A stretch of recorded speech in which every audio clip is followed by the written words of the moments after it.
How's it going, Star Seekers? I hope you're all doing alright. My name's Luke and welcome back to another 30 Minutes to Buy review, the series where I play a game for around 30 minutes to an hour, summarise the premise of its gameplay for you, and then based on my experience let you know whether or not I would buy the game. Now today we're going to be taking a look at a game called Carebotz, and this is a kind of twin stick shooter which has some Metroidvania like elements to it, and the game is set in what appears to be some kind of derelict spaceship or space station. You play as a little maintenance robot called BIBZ, and it's your job to work your way through the station, repairing consoles and other types of machinery in order to understand what happened here and the purpose of you being brought back online. Now the game's story is quite interesting, and throughout your time exploring you'll find terminals to repair which both provide you with objectives to complete that serve to kind of guide you through the game, as well as offering snippets of narrative providing useful information about the station and about its population of out of control robots. Many of these terminals appear to be optional though, so you can either choose to seek them out in order to find out as much as possible about the place, or just focus on working your way through the game. But I would say if you're going to go out of your way to hunt them all down, be prepared to read through a decent amount of dialogue with some of them.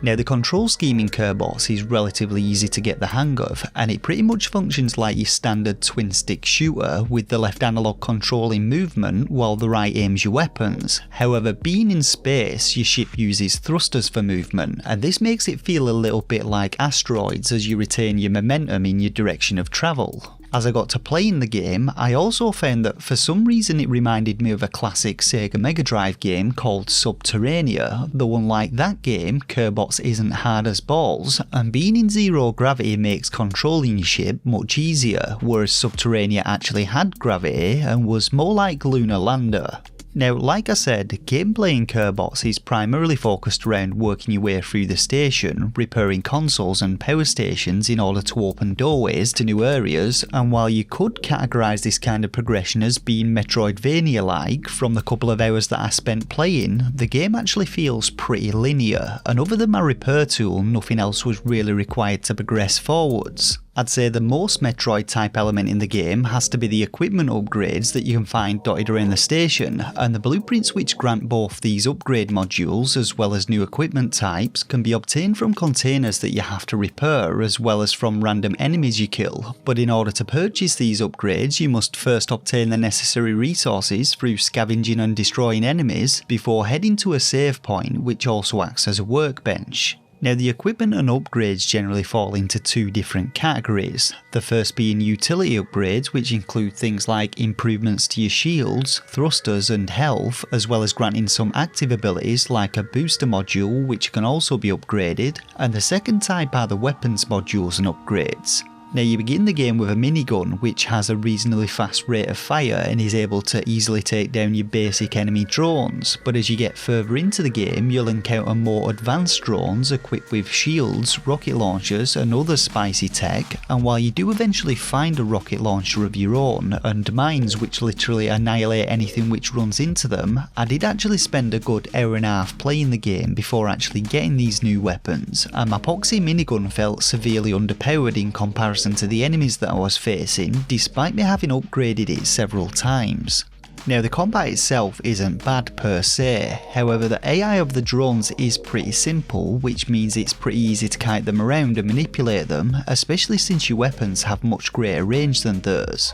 New enemy variants do keep things a little more interesting, requiring you to prioritise targets such as taking out healer bots or smaller enemies first before focusing on the larger slower moving targets. However, things just never really felt that exciting or challenging, at least not during the time I spent playing, and I think this is in part due to being stuck with the minigun for so long, as well as both the zero gravity movement and the confines of the space station restricting the pace of the combat, meaning it couldn't be too fast or else you'd just end up bouncing off the walls and destroying yourself. Now in total I spent about 2.5 hours playing Carebotz, and my progression showed me to be around 25% through the game, so you're probably looking at around 8 to 10 hours worth of gameplay to explore the whole station and find everything the game has to offer. But given the slow pacing at the start of the game, it really didn't grip me enough to make me want to keep on playing, and the main reason that I did was to see how long it took me to actually find a new weapon. Another thing which kind of put me off a little was that I also found that after about 2 hours the game kind of stopped directing me on what to do, and I ended up just stumbling back and forth through rooms and corridors in the hopes of finding out where I needed to go next, but I would frequently find a new area only to be faced with some more locked doors and no terminal to repair to open them, so then I'd just have to backtrack again and do some more searching.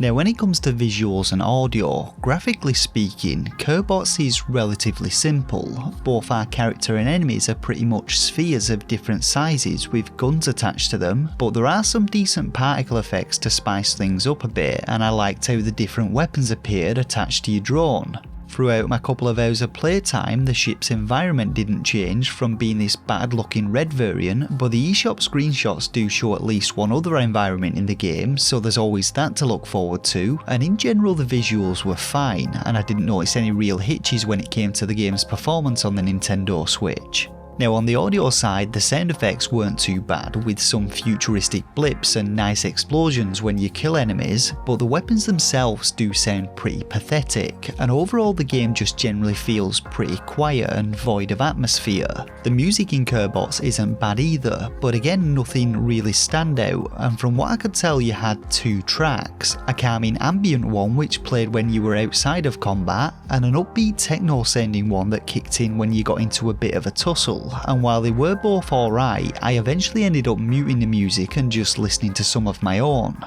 So when all's said and done, I generally didn't think Carebotz was a bad little game, especially considering it was created by a solo dev, and I found very little to complain about when it came to bugs and issues. What I will say though is that it really takes a while to get going, and until you get a few decent upgrades under your belt, both the combat and exploration moves at a bit of a snail's pace, but if you stick with it, things do get much better. When it comes to whether or not I would buy the game, solely based on how the first couple of hours have gone, I'd personally have to be sitting on the fence with this one, as my experience thus far hasn't really kept me all that engrossed. If however you do prefer games with a slower wind up and have the time to put in to get to the meat of it, then I'd say Carebotz definitely has enough to offer for the asking price, and it's clear that the dev has put a lot of work into trying to make sure this port is optimised and playable on the Nintendo Switch, which is more than can be said for some of the, shall we say, more mainstream development teams.